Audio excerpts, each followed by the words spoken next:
I'm Cruz with this news update. Today we are hearing more from the young Marine veteran who has been held in a Mexican jail for more than 2 months after crossing the border with 3 loaded weapons. 25-year-old Andrew Tahmooressi has been jailed in Mexico since March 31st. He was detained after driving across the border at San Isidro with 3 loaded U.S. registered guns and more than 400 rounds of ammunition. Under Mexico's strict gun laws, some or all of the weapons are considered to be for the exclusive use of the Mexican military.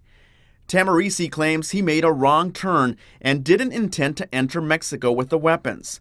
But he admits he's been to Mexico several times before, including on the day he was arrested. I did. I stayed in a hotel earlier in the day.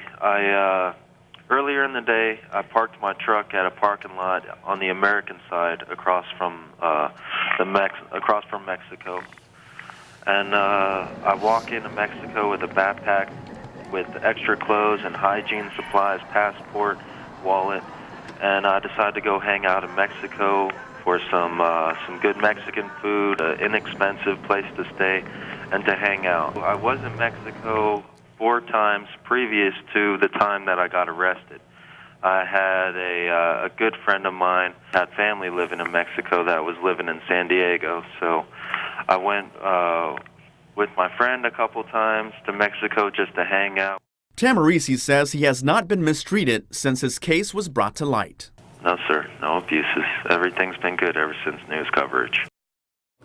Tahmooressi says he was in San Diego being treated for post-traumatic stress disorder. Congressman Duncan Hunter and other members of Congress have pushed U.S. officials to expedite the case or get Mexico to dismiss the charges.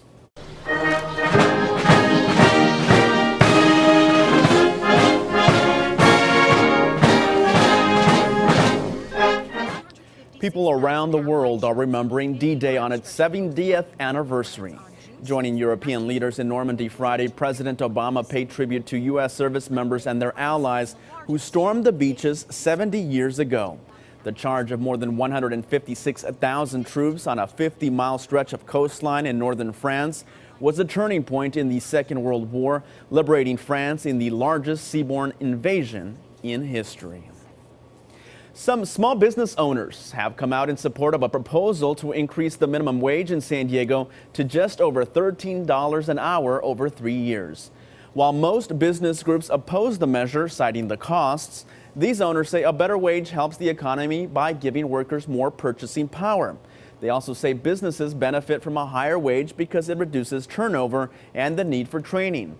And they say it improves attendance and increases productivity, all things that help businesses stay profitable. But opponents cite studies that claim a minimum wage increase hurts job creation, leads to layoffs, and has little effect on local poverty. It is that time of year again. The San Diego County Fair opens Saturday. This year's theme is a tribute to the Beatles and 60s culture. Now in its 78th year, the fair attracts more than 1 million visitors to the Del Mar Fairgrounds. The fair opens at 10 in the morning on weekends and 11 during the week and is closed on Mondays.